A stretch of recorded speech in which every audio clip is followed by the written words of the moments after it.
Welcome to Your College Bound Kid, a podcast for parents, college counselors, students, and anyone who wants a weekly deep dive into the world of college admissions. My name is Julia. I was an admission officer at Haverford College, an outside reader for Emory University, and I currently work as a school-based counselor at a school in Massachusetts. I'm Lisa, and I'm a clinical psychologist and college counselor. I have a daughter in college, a daughter in high school, and a son in middle school. After 30 years in Chicago, we recently moved to North Carolina. My name is Mark. I'm a college coach in Atlanta and the parent of two daughters. Karis, a graduate of Davidson College, and she is the founder of the Spanish tutoring company, SpanishHelpToday.com. And Joy is a wellness coach at the Keenan Flagler Business School at the University of North Carolina in Chapel Hill. And I'm so blessed to be able to work alongside both my beautiful daughters at School Match for You, a college counseling firm that I founded in 2010. Good morning, friends. I'm in a great mood today. I was having some complications earlier in the week from my dental surgery, but today I feel so much better. And one of my former students from New Jersey and her mom, they're staying with Anitra and I here for a few days. And so one of the things that makes this work so rewarding is seeing students who you knew when they were like 16 just blossom like a flower right in front of you when they get into their mid-20s and beyond. Well, friends, you asked and we listened. 5 of you wrote in and said, can you guys discuss what's going on with the University of Chicago and their new early decision program? Well, ED0, as some people call it, that isn't their term, but you and I are going to discuss this with you today. I will come back at a later date to share some more missed opportunities, but there's several things we need to discuss over the next few weeks. And today we're going to talk about not only U Chicago's early program, but we'll start first with Wake Forest's early program. And then Lynda will have the last part of her interview with Colonel Robert Kirkland on how the Service Academies make admissions decisions. But before we dive into that, I have a few announcements for you. We are 1 day away. And last I checked, 83 of you have signed up so far. And that is for our webinar on how admissions decisions are made for homeschool students. That's July 16th, Tuesday, July 16th, 8:30 Eastern, 7:30 Central, 6:30 Mountain, and 5:30 Pacific. And that is Michelle Evard, Holly Ramsey, independent educational consultants who specialize in homeschooling. They have over 40 years experience, and they both homeschooled their kids. And Liam Daly, who himself was homeschooled and is the homeschool liaison for Beloit College. And then we're only a couple weeks away from our next webinar, our August webinar. That'll be Tuesday, August 6th at 8:30. That's Matthew Carpenter. And that's on questions and answers about paying for college and how to use College Aid Pro. So that'll be 30 minutes. You fire your questions off to Matthew on anything related to paying for college. And the last half on how College Aid Pro can do accurate projections of what you can expect to pay, at least more accurate than what you'll find out there through other sources. And our next webinar, our August one, I can announce it, what it is, and it's been sent off to our webmaster, so it may even be up by the time you get this. But that will be on Tuesday, October 1st at 8:30 Eastern, 7:30 Central, 6:30 Mountain, 5:30 Pacific. And the title is How to Win Outside Scholarships as a High School Student or as a College Student. We've kind of settled on this Tuesday at 8:30 Eastern, just kind of try to be consistent for you. So hopefully we can continue that as we continue this webinar series into the future. So let's talk about this one. Carlin Green, also known as the scholarship guru, won over 20 outside scholarships. I'm not talking about institutional scholarships from the college, outside scholarships. As she pursued broadcast journalism in Texas for her undergraduate degree. She also won quite a few more external scholarships, which, by the way, is there's admissions vernacular, external scholarships, outside scholarships, same thing, for grad school. Now, she worked with one of my West Coast clients last year, and that student won 11 outside scholarships. In fact, her mom said to me it almost worked too well for the class of 2024. Carlin is the author of the highly rated book, The Scholarship Algorithm, And in this webinar, Carlin will answer your questions about high school students, current college students, and future grad students can effectively win outside scholarships. So that'll definitely be up by Thursday. It'll probably be up by Monday. I'm not sure about Monday morning, but by Monday evening. It's already been sent off for production. All right, let's dive in. My conversation with Julia. Julia, how are you? Good. How are you, Mark? Good. So we are going to talk today about a couple schools that have unique early decision programs. One's hot off the press. We got 5 people that wrote us in this week and said, can you talk about it? I'll let you take the lead on Wake Forest, which is this year 3 for them? How long have they had that? Oh, I've at least been aware of it since the class of 2019. So it's more than year 3. I'm terrible at time these days. It just flies. I'm just bad on my estimates. I think it's got to be at least 6 years, if not older. So for anyone who doesn't know what we're talking about, why don't you start by talking about what we're talking about, and then we'll talk about the 2 programs and our thoughts on them. What are your thoughts? Sure. So Wake Forest has, I guess we'll find out how long, has had sort of, it's taken on slightly different iterations and how it looks on the other end, but it's essentially rolling early decision, if this makes sense, for where previously, actually, in the beginning of this, you could use the Wake application, their own school-specific application, to apply to Wake Forest early decision even as early as July, before your senior year. And what would happen is they would also turn around a decision for you very quickly, sometimes 2 weeks, sometimes 4 to 6 weeks. I think right now they say 6 to 8 weeks. And so I had plenty of students actually that did take advantage of that. So some literally would find out in August where they're going to go. They would go all the way through senior year being like, I don't got to do this college process. Life is great. And then for my students who didn't get good news, guess what? They ED1. can still apply ED1 somewhere else. 3 shots at ED and have ED2 as a backup. Exactly. So they essentially had 3 shots. And also, since it was rolling, you're not being compared in these massive pools to other students. So for some of my students where Wake was a pretty serious reach, but if we use the strategy right, it might make it more attainable. That was usually what we were doing as we were applying in July. I believe it's the last 2 summers, maybe longer, so maybe the last 3 or 4 years. Wake, though, now only accepts the common application. So the earliest of which you can apply is August 1. And actually, Wake has already released their supplements. They did it in late June. For the purpose of students being able to prepare to go ahead, draft their supplements, copy and paste them into the Common App, and you could literally apply to Wake Forest ED on August 1 and hear back before you started school potentially. So what I have seen as changes from the Wake side is that they used to kind of practice this all the way up until their actual early decision 1 deadline. And then what I've seen in the last few years, though, is that if you're submitting early but still closer to that November 1 deadline, they're just gonna put you in that pool and you're not going to get a decision earlier than anyone who just met the regular deadline and didn't take advantage of the quote rolling process.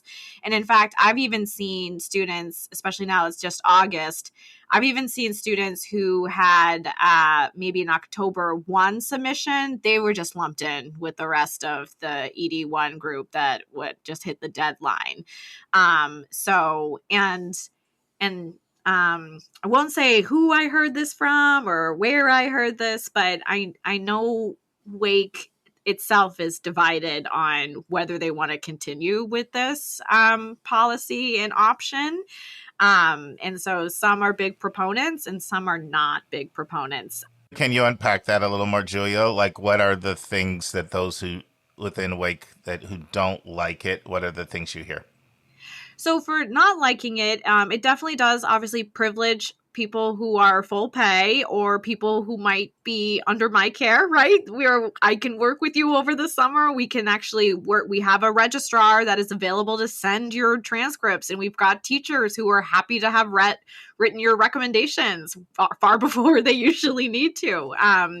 But also, too, it doesn't allow the whole school to look at the whole pool and then be able to choose among that, because they're getting just a snapshot of who might be in the pool if you're practicing rolling admission. So somebody very early on might look like they're the top of what the pool might be. But then as you get more and more applications, you realize, oh, our ED pool in general is actually much stronger than one of the students we admitted, and we weren't able to really look at the strength of the pool and then kind of take the top group, as most schools without this rolling ED would do in any pool, right?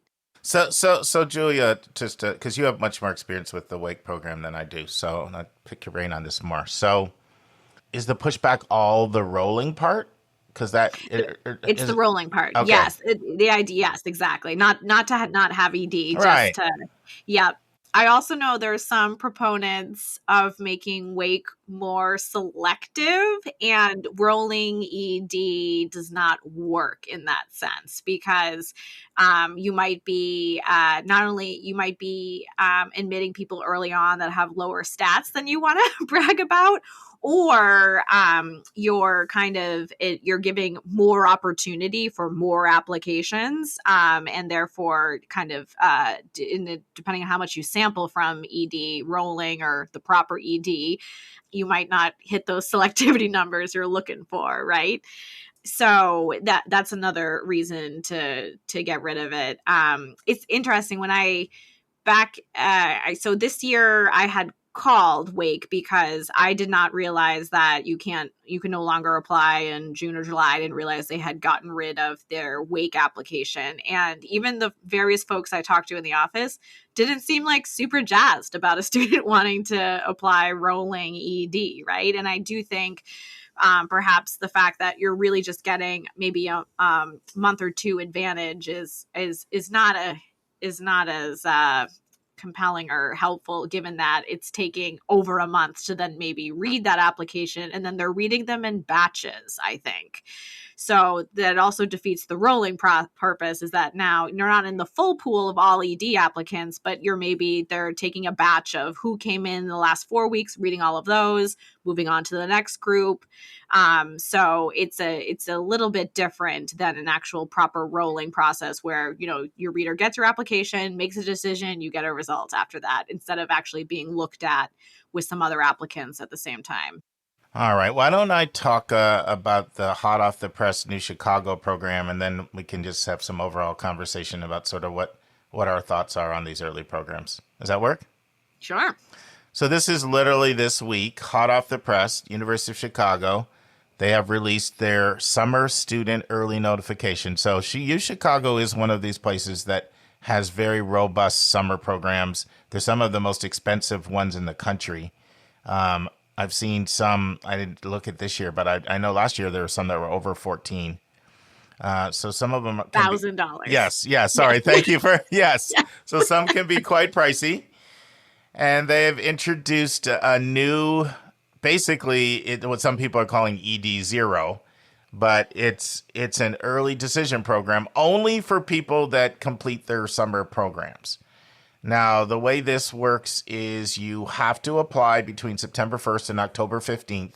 You're guaranteed a decision within 3 weeks or before November 1.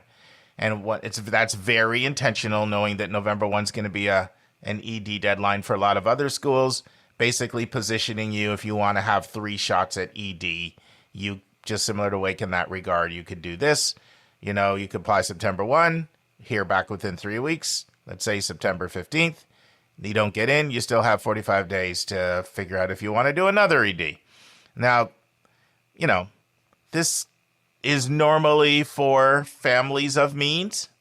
Most people don't have the luxury of being able to not compare financial aid offers, although we oftentimes say that ED can be good for sort of both sides of the financial barbell.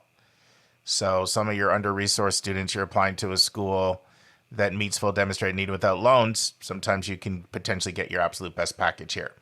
some of the things in the Chicago plan, because one of the things people immediately could think about would be, hey, what about counselors? This isn't fair. You expect them to do this work over the summer in terms of recommendations? Because for those of you who don't know, when you apply ED, one, there has to be a counselor statement saying you approve of it, but typically there's also a counselor letter or a counselor form. So basically what they say is, given the early timeline and the fact that they will have met the students through the program, that they will be able to review applications without a counselor letter if one is not in the file. And then you say, well, what about teachers? Teachers have to do recs. So basically what they're saying is, we already have teacher recs that you had to submit as part of the pre-college summer application. So we will use those teacher recommendations. They'll automatically be added to your file. You won't need to go get additional teacher recommendations. You won't need a counselor recommendation. And then people say, well, their program is not just set up only for rising seniors. You can do that program the year before as a rising junior. So then people say, well, what about if I got recs the year before? And then they say students who have participated in programs prior to the final year, they will waive the teacher recommendation for those students as well.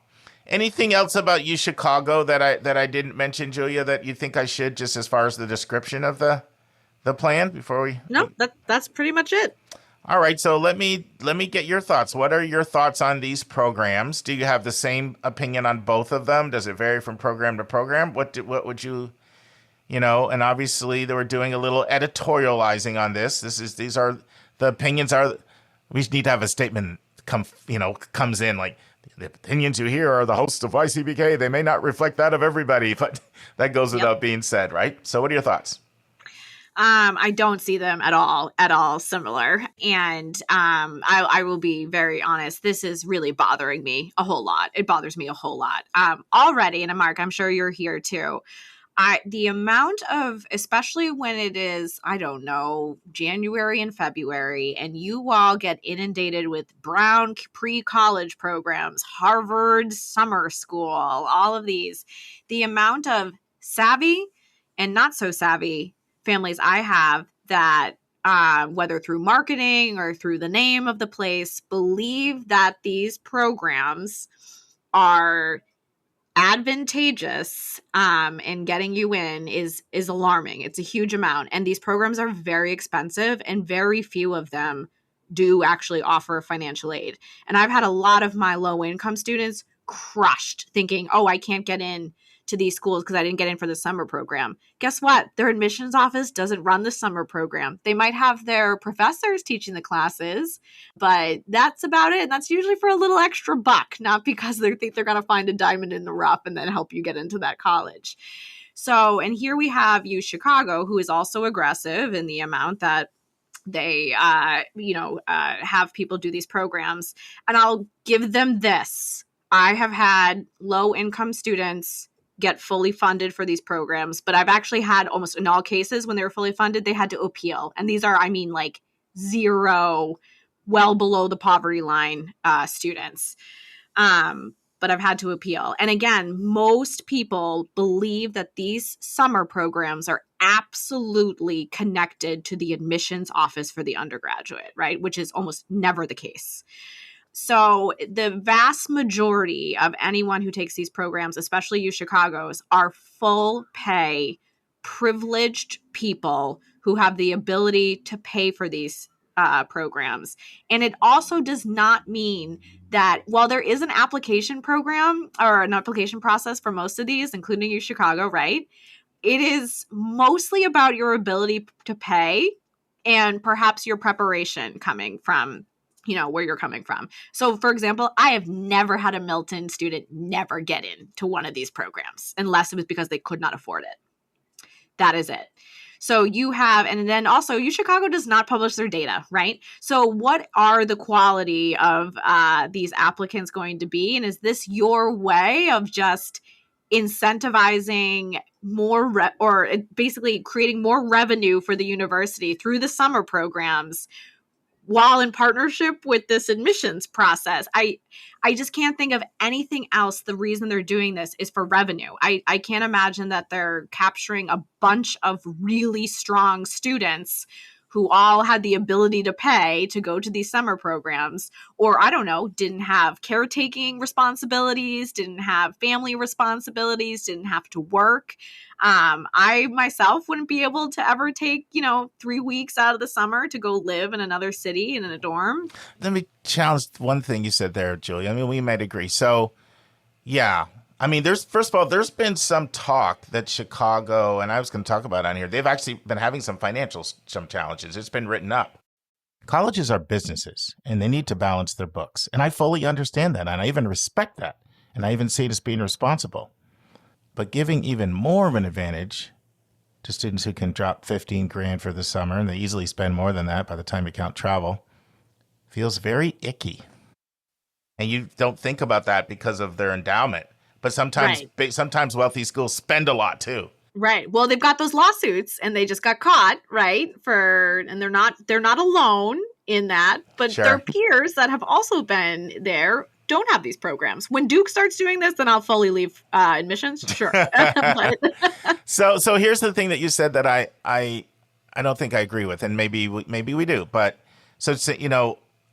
I completely agree with you that you and I work really hard to try to untangle people's perception that they're getting an admissions advantage by doing these pay-for-play programs. Yep. And now you have something like this. It's going to make it even harder for us. Yeah, no one's going to believe us. Yeah, so I really have that problem. It's really going to, and for you, Chicago, maybe it isn't, okay, for them. So that's a big problem. But I also think one of the reasons they're doing it is to get the early edge on, like maybe I would have ED'd to Columbia or Brown, and now I'm going to take my shots at Chicago because I could know in September, and sort of a way of getting, of one-upping. And, I sat down with the Chicago people. I talked to them very specifically about who they overlap with, who they lose to. And so, they have very sharp elbows in that office, and they're very effective at using strategies to yield students. Very, very effective at using strategies. That's why their yield is usually third only to Harvard and Stanford in the country. And, this is a school that also has early action, ED1, ED2. In addition, they have, and regular. So they already had RD, EA, ED1, ED2. So now they're introducing a fifth one. So I know that they can go, I know that Columbia and Brown and Harvard and Stanford are schools that they struggle. Now, they were really bragging when I was there that they beat Brown on their overlaps the year before last, but they don't win directly with Columbia, and they lose badly to Harvard and them. So I think that they're just trying to does that make sense to you, that they might be trying to get the kid that's maybe torn between those two and say, oh, I could get a decision here rather than wait and find out mid-December to one of those schools that doesn't have 2 rounds of ED? What are your thoughts on that? I could understand that argument, and I don't buy it, in the sense that I don't think the people doing these summer programs are those students and that they are losing out to, quote, quote. I don't think the vast majority or a decent percentage of those students are those others, are also those students. So let me ask you, because I find some of my highest achievers do these programs, like kids that are competitive at those. I don't find that they're only wealthy families that aren't competitive. Is that what you find in your circles? It's just not that they're not competitive. They might just either be standard strong or below. They're totally admissible and could be considered for admission, but don't have that extra oomph to really roll them into the admit. Whereas if you're getting an admit to Brown, well, here's the other difference. Brown and Columbia obviously have early decision. If you're getting the admit restrictive early action to Stanford and Harvard, then yeah, maybe I can buy that. But I have yet to have a student without a connection to one of those 4 schools that we just talked about, Columbia, Brown, Harvard, Stanford, who did a summer program at one of these Ivy Leagues. I will be honest with you, this is going to sound super privileged and terrible. In my high octane world, those folks do know that those programs are pay to play, and they don't see, and they say, I don't want to be associated with that. I don't want you to think that my relationship with this professor or working with this professor, that's beneath me. Actually, that's something that anyone can do. Well, that's interesting. Yeah, I have some people, like I will go like really high, kids that end up being competitive. I go over with them. These are pay to play. So do not think it's going to increase your chances. But if you want to go because you want to explore whether this is a major you want, or you want some living away from home experience, or you want to maybe see, do I like urban life or whatever, and it's not a financial, problem. Right. There can be value there, and I have some people that do that. But that's interesting. Yeah, it's interesting. It's always interesting to compare notes on stuff like that. So one of the differences that drives you crazy about this is it's driving people to the summer programs for revenue. It's also just, making it more confusing. Are these summer programs pay to play, or do they really help? It's just going to make that go on steroids. Any other things? Because I have some other problems, things I don't like about it. Why don't you go ahead? Well, there's a couple things that bother me. One thing that bothers me, and I'm actually going to read this.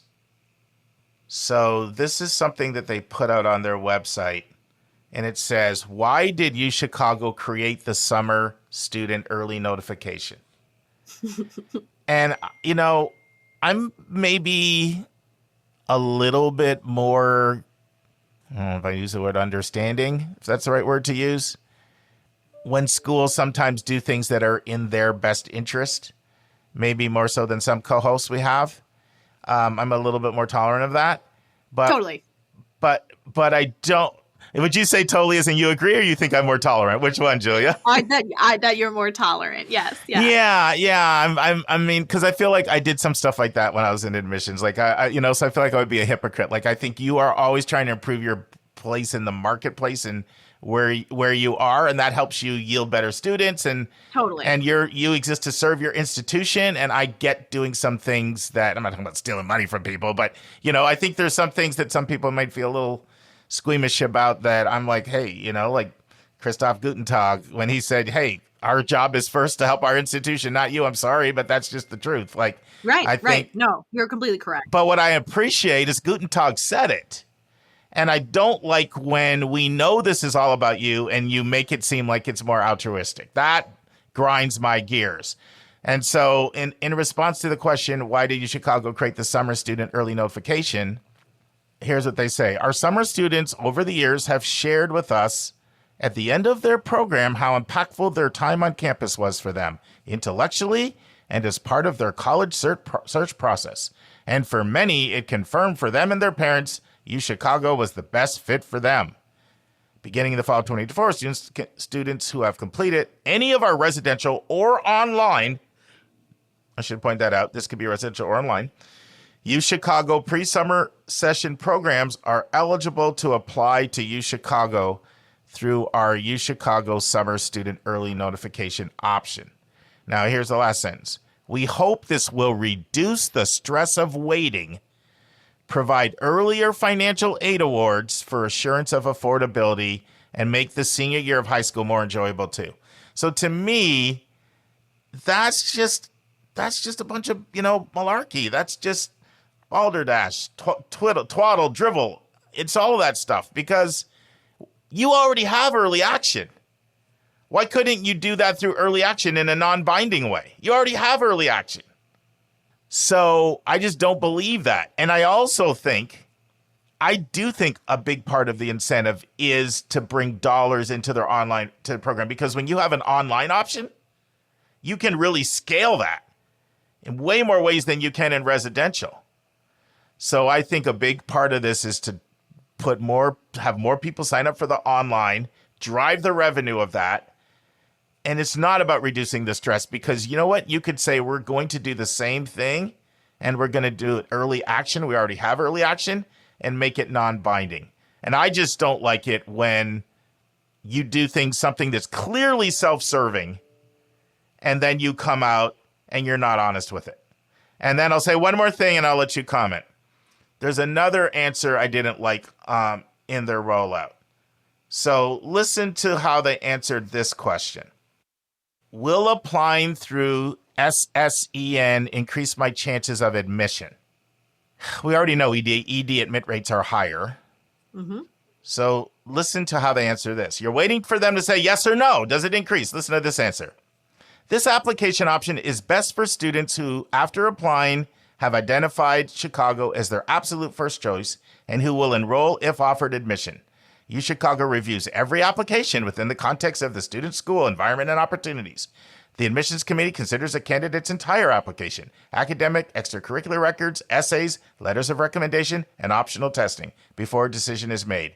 There's no one piece of information that alone determines whether you'd be a good fit. They didn't answer the question. Where's the answer to the question? Mm-hmm. No answer to that question. So that to me is shady. Like, I can be okay with schools doing some things, certain things, not everything, because to improve their brand in the marketplace, their position. And I respect that sometimes you make business decisions and do some things because they generate revenue. I know that feels icky, but it's easy for us as students and parents and counselors to think of admissions from the student perspective only. But remember, admissions is both sides of the coin, and decisions have to work for the student and for the college's fiscal responsibilities. But I don't like it when you try to convince me that it's all about reducing student stress. This is just going to do the opposite. It's going to make people, it's going to add financial stress because now some families are going to feel, I got to get into this program. So those are my thoughts. What do you want to add, Julia? Just completely agree. And I'll say we'll never get that answer, Mark, because they will never share the data about who they yielded from this and what the percentage was. And then therefore, we're just going to have people coming. You know what they will share? How many people signed up next year for one of their summer programs. But that's about it. So I think Mark and the rest of the YCBK family know how upset I was about this. Yeah, Julia blew a gasket in offline comic. You're getting the sanitized version. Yeah. There's a lot of innovation in admissions, but there's also a lot of copycats. Do you see this spawning off to other schools and them other schools following suit? Yes. Mm-hmm. I do. Yeah. Or it'll just give people the license to do this. And I think what bothers me the most is, and again, don't forget, UChicago is highly manipulative in their yield data or in their yielding. And so, but what bothers me about that especially is they have, again, because they're highly manipulative in their yield data. So wait a minute, Julia. And I'm sure someone's saying, Julia, how do you know that? What are you talking about? So I think you might need to unpack that so someone follows you.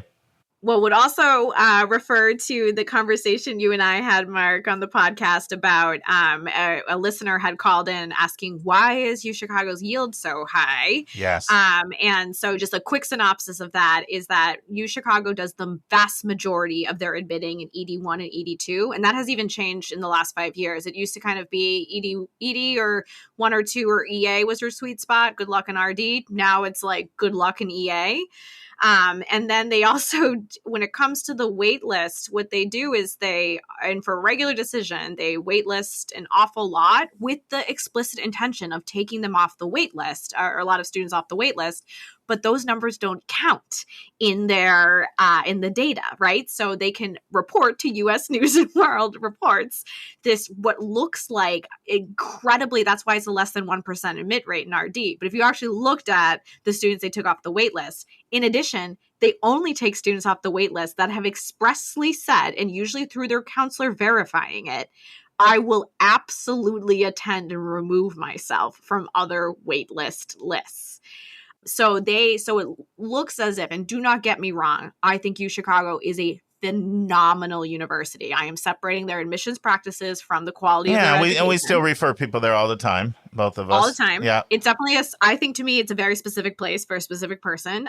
But because they have gotten so selective, you have people applying in droves now, people who are not good fits. And even though their application is meant to try to help you figure out whether or not it's a place for you, I still have plenty of students stressing out about it, staying up overnight because it's now a Duke, it's now a Northwestern, it's now a Brown, right? So I think I'd say it's harder than Northwestern. Oh, absolutely. Yes. Yeah, I think Especially it if now is. you're looking for some quirk within the applicant, right? So what bothers me is you have someone of such stature who is acting like this. So why wouldn't somebody who maybe doesn't have that selectivity or is equal selectivity, that just gives them license to do the same thing? Yeah, I mean, I think that you're probably right. There'll be copycats, especially if word gets out how successful it is in any way, shape, or form. And I think there's a tendency, I have a feeling that will happen. And I think you probably will see that. And that would be sad. That would be sad. Yeah. But so anyway, 5 of you sent in and said, can you guys please talk about it? If we have any other updates, we'll share them. It's literally broke this week. And Julia's always great at, hey, can we record? And she always is like good. She gets back to me like tomorrow or the next day.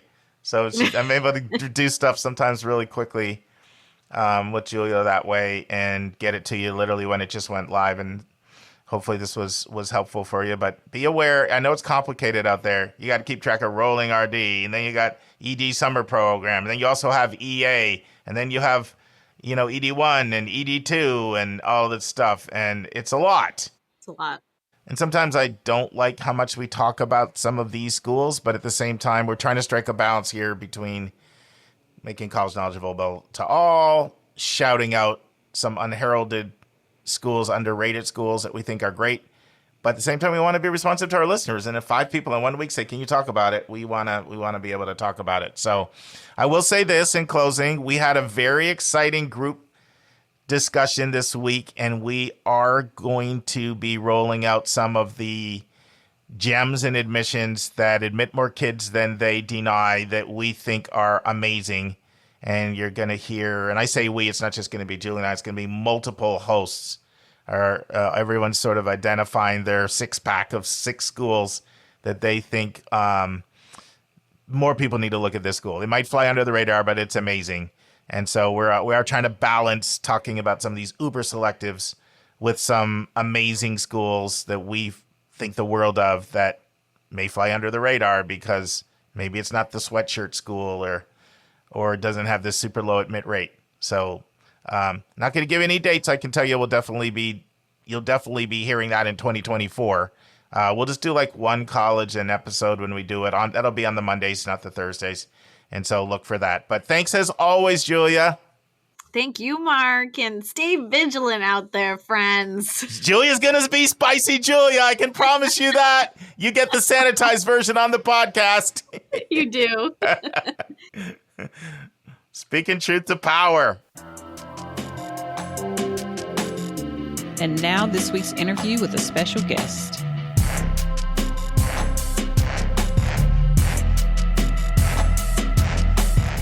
Friends, and in the final part of Lynda's interview with Colonel Robert Kirkland, Robert answers the question, are the service academies really a full ride, or are there hidden costs?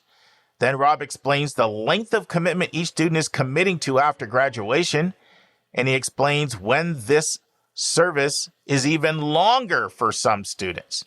Rob explains whether cadets get any choice in their job after they graduate from the service academies. Rob explains how the order of merit works for the service academies. Rob shares whether he thinks a student should also apply for a ROTC application while simultaneously applying to the service academies. Rob explains what the service academies are looking for, and he even says the SAT and ACT score students should have. Rob shares his advice for students, parents, and college counselors. Rob shares the last date when the academies will take an SAT score. Rob talks about the transfer pathway that is available for service academies. Rob talks about what a college student can do to increase his or her chances of becoming a successful transfer applicant. Rob answers the question, if a student does transfer to a service academy, do they come in as a freshman or do they come in as a sophomore? Rob explains whether a student who was not admitted to a service academy can reapply. And finally, Rob shares a wealth of resources that are available to anyone who wants to learn more about the service academies. Listen and enjoy. So Beyond the excellent education that you're going to receive at any of the service academies, one of the big benefits is the cost. Free tuition, free room and board. But are there any hidden fees that families should be aware of? Not really. I mean, it's pretty much all taken care of for you. I mean, including transportation, at least initial transportation. If you're on, say, vacation, or on what we call leave, you may be responsible for your transportation to and from the academy. Other than that, I mean, most everything else is taken care of. I mean, the big thing is, what we would call hidden fees or hidden costs would be your service obligation. Service obligation for the academies is 5 years. So when you graduate, you have to serve in the military service on active duty for 5 years. So that's pretty much the cost of the academy. Now, if you have like additional specialized training on top of just going to the academy, for example, if you become a pilot in the Air Force, they're going to add additional time onto your 5 years. But generally, the hidden cost is to the candidate or to the cadet or midshipman themselves who have to serve on active duty in the military. Well, that is a big one right there. How do candidates get to select, or do they rank what kind of jobs they would like to have after graduation? So the academy has criteria. First of all, there's medical criteria. For example, if you want to fly, you obviously have to have certain medical qualifications like vision requirements and things like that. But they have what's called an order of merit that's based on a formula. So the formula usually consists of your grades at the academy, your military performance, your physical fitness, and maybe a couple other pieces of criteria. But the big three would be your grades, your military performance, and physical fitness. And so cadets are ranked, or midshipmen are ranked on an order of merit. And generally, your higher order of merit, the more choice you have of specialties you can go into in the service, as long as you're medically qualified to go into that particular specialty. So the cadets, of course, can also designate what they would like to do. So they have a preference sheet that they turn in. So what they do is they try to balance the preference sheet with their order of merit and try to give as many cadets as possible their top choices. There may be examples of very, very popular specialties in the particular service that may be harder to get. So if you're lower on the order of merit, you may not be able to get a particular specialty. But the military tries to get you, your second choice or your third choice, depending upon how high you rank in the order of merit. I imagine those bases in Hawaii generate a lot of interest among cadets. Yeah, so that's a great point also, is that it's not just your specialty, but your order of merit also is taken into account on where you go, where you're stationed in your first assignment. So you can imagine, the top people in the order of merit get their specialty that they want, and then they get to go where they want to go. So it gives the cadet or midshipman a motivation to do well in school, because the better that you do, the more choice you have. I think that is a very good reason to study hard. A question about students who know they are looking for a path to the military, and it's competitive to get into one of the service academies. Do you recommend that they concurrently go an ROTC scholarship path? Right. Yeah. So I always recommend that you apply for the ROTC scholarship along with the Service Academy application, because a lot of the things you do for the Service Academy application are similar to what you would do for an ROTC application. So like the essays are very similar to each other. So you can use the essay you do for the Service Academy and for your nomination and use it for the ROTC application. And so it doesn't take that much more effort to put in a ROTC application. The other thing that's beneficial of applying to ROTC also is that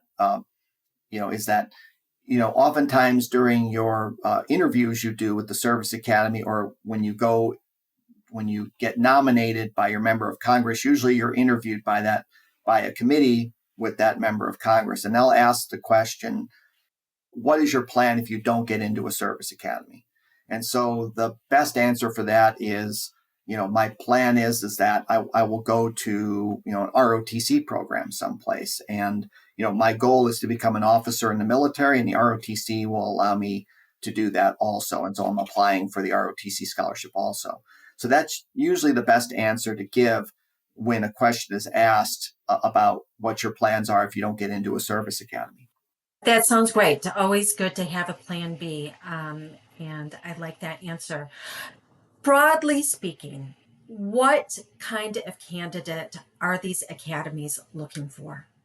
Yeah, so they're looking for scholar athlete leaders. So that's the key frame. So think SAL, scholar athlete leader. So scholar, they're looking what they're looking for is, I'll kind of throw out the goal that you should try to do. So for an academy, you should try to get a 1400 SAT score with a high weight on math versus verbal, or for ACT, in 32, something like that, or a 32 composite. So that's the SAT score you're looking at. For your grades, you're looking at high 3.0 GPA with AP courses and a rigorous high school curriculum. So that's another one that you're doing. So then the ideal candidate also would be someone who's at the varsity level in high school and has perhaps become the captain of their high school team as a senior in high school, that has also done leadership either in school or out of school. Like, for example, maybe participated in student government or led a club in their school, or outside of school was, led in their local community, or was involved in Civil Air Patrol, or other types of organizations such as that.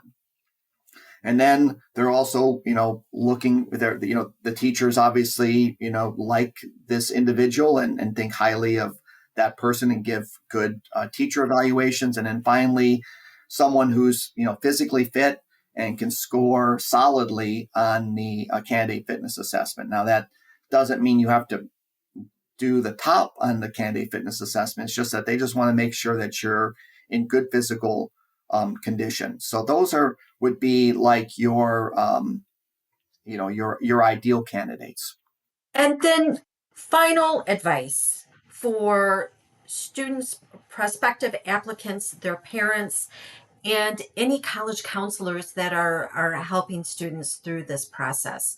Can you give us some advice? Yeah, so don't lose sight of the SAT or ACT. So what oftentimes happens when I speak with candidates is they're focused on, maybe that they ask for that one additional activity that's going to somehow push it over the top for their admission to an academy.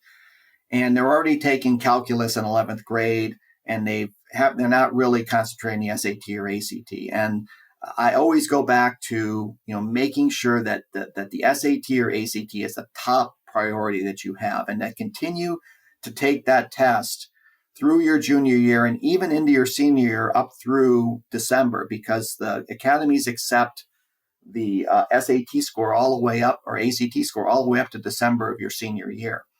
So do not lose sight of your SAT or ACT and continue to take that test, I think is the number one piece of advice that I would give. And then a second thing would be just make sure, that you're keeping track of all the deadlines. We have a academy tracker that you can download from our website. If we can include that in the show notes, and you can use that to kind of fill out your deadlines so that you're not losing sight of those. I would say the number one deadline that takes people by surprise is whatever the deadline is for your member of Congress to get in your application. And so that's usually in the October timeframe, but some members of Congress, it's a little bit earlier, and some are later. So you got to make sure you keep track of all your deadlines. And then finally, I would say is that, which is a kind of interesting piece of advice, which we didn't cover, is that the academies they're starting to favor more and more people with a little bit of college experience. So candidates who have a year of college, where they've gone to college, they've maybe done ROTC for a year and are taking a rigorous college curriculum and doing well, and reapply to a service academy their freshman year of college, have a much higher admission rate than those that are seniors in high school. And the reason for that is the academies love candidates who have college experience because they're more mature. They've gotten grades that, away from their parents, where they're committed on their own to getting their grades. The rigor of college curriculum is a lot higher than a lot of high schools. So having that solid year of college, or at least starting the process of being in college, because if you are a freshman in college and you're applying to a service academy, you're applying as a freshman in college. So that can be a huge advantage, is taking, being a high school graduate and going to a college or university and doing well there. Now that's different than taking college courses in high school. So the academies does not consider that as rigorous as graduating from high school and going off to a college on your own and doing a military curriculum and a non-military curriculum, but the college courses that are rigorous. And the best way to do that is to mirror the first year of an academy. So the first year of a service academy is generally your calculus. So calculus, English, composition and literature, a history course, or 2-semester history course, and chemistry with a lab.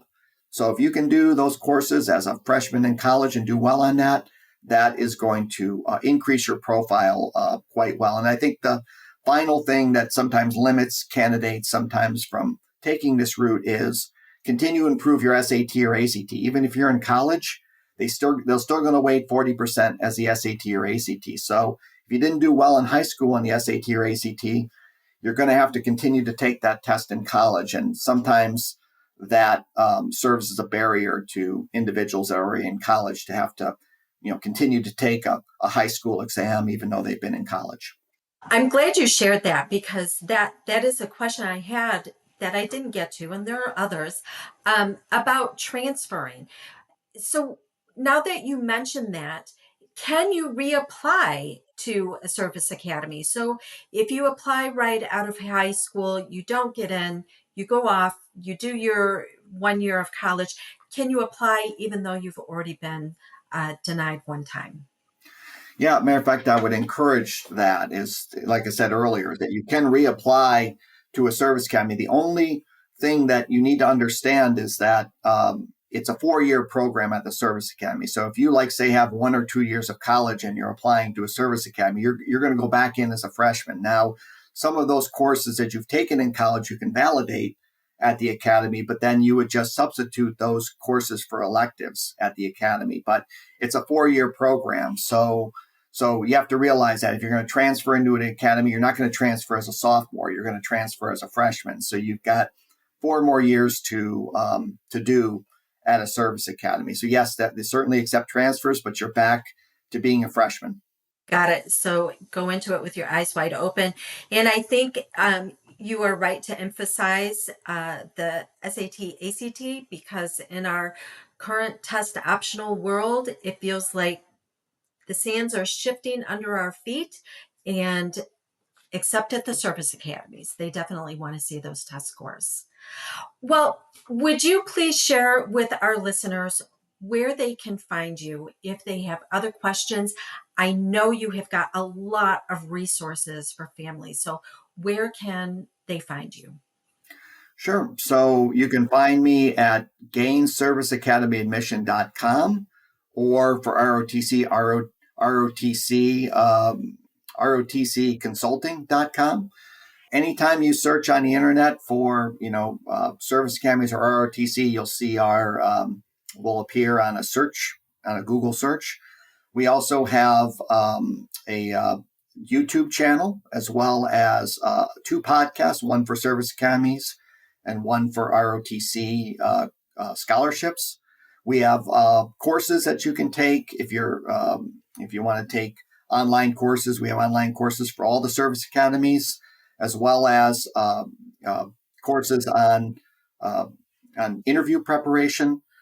And then we have books that you can find. You can either download from our site or you can find on Amazon. And then finally, there's, of course, our personal consulting, where we can help individuals one-on-one to obtain a Service Academy appointment.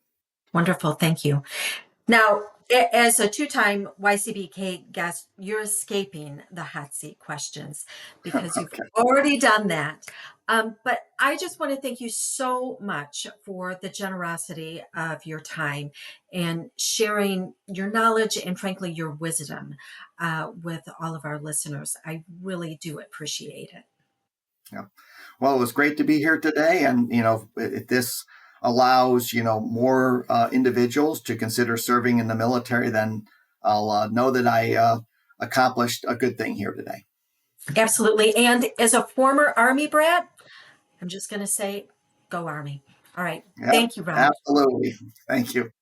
Friends, this concludes the interview with Rob Kirkland and Lynda Depker, but I really encourage you to check out the abundant resources that Rob shares if you are a college counselor, a parent, or a student who's interested in the Service Academies. Friends, on Thursday's episode, you'll get 2 questions from listeners. Lisa and I will answer the first one. An anonymous listener wants to know, how can I tell if a college admits by the numbers or is holistic and how they make their admissions decisions? And then our roundtable is back to take another question, this time a student sent in. We have a brand new interview. I interviewed Stephen Bird, the editor of the book, Lifting the Veil on Enrollment Management. Stephen's a senior writer and editor in New America's Education and Work programs, and Lifting the Veil on Enrollment Management examines how the enrollment management industry has evolved to shape the United States admission process really since the 80s. And the book aims to spotlight how a couple big giant enrollment management firms are limiting social mobility in higher ed. Now, I'm not only interviewing Stephen is joined by Don Hostler, who has studied enrollment management for 40 years, and he actually served as the vice provost at Indiana University in Bloomington, Indiana. And I asked them the tough questions to test out the theses of the book. Finally, we have the final part of my interview with Martha Stolze, the director of admission at Beloit College, for our College Spotlight on Beloit College. Friends, I close you out with an email I received this week from a podcast listener who's named Leslie. It really inspired me. So she sent me a post, actually, from the popular Facebook group Paid for College 101. And here's what she said. She said, this post was in Paid for College 101 today, and I thought of you. I love the quote from the student. I bet this parent is a YCBK podcast listener. Well, here's the Paid for College 101 post. I was just catching my graduated senior up on where some of the kids were going to college from his former swim team. I told him one school, and he didn't recognize the name. And then he said to me, check this out, I love this. Whenever I hear a school I don't recognize, I always think, wow, that person really took the time to figure out if the school is a good fit for them. We have been beating the drum this past year about how college is a match to be made and not a prize to be won. And in the end, it stuck. That's my nickname, by the way, Stuck. So I like that. It stuck. He understands it for himself and for others. He had to fight against a lot of voices in our area, stuck on a winning the prize mentality. I wish this understanding for all our students and hope they find a good match. Hallelujah. Leslie, thank you for inspiring me. Friends, sometimes I think we're comrades, unified in a war against the culture, against friends, against coworkers, relatives, possibly a spouse, and yes, maybe even grandparents. Another listener wrote in this week to talk about the pressure she had from grandparents to go Ivy that was almost unbearable at times, she said. But there's strength in numbers, and I know that we are partners in this fight. So let's always remember our mantra. College is not a prize to be won. It is a match to be made. See you on Thursday, friends. And that's our show. A big thank you to you, our listeners, for tuning in this week. If you find this podcast helpful, please follow us and you'll get every single episode as soon as it is released. If you're interested, there are a few ways you can really support our podcast. You can click the share button and send it to your friends and acquaintances. You can help us pay our staff and our expenses by donating on our website. You can write a review for us on Apple or Spotify. I'm the producer of the podcast, but we have a fantastic team of 15. Shout out to our co-host, Dr. Lisa Ruff, Dr. David Williams, Lynda Depker, Susan Tree, Vince Garcia, and Julia Esquivel. And to our substitute co-host, Sylvia Borgo. Our sensational sound engineer is Nemanja Motvich. Our amazing music is from Victor Allen Weeks. Marketing designs are from Kimberly Blass. Lily Parikh manages our Instagram. Our image editor is Talha Khan. Joyce Ducker does our website episode updates. And our webmaster is Stalianos Dimitriou. And if you want to have a coaching session with Lisa, Lynda, or me, just text me at 404-664-4340. If you have a question you want us to answer, or if you have a recommended resource or article you think we should discuss, just send it to questions@yourcollegeboundkid.com. Our favorite method is for you to record your own voice at speakpipe.com/YCBK. By the way, check out our website, where you'll find lots of content that is not on any podcast app. Our website is yourcollegeboundkid.com. If you want to learn about other hot admissions topics, follow us on Twitter at YCBK Podcasts. We think of you as our listening family, and we look forward to meeting again with you every single Monday and Thursday.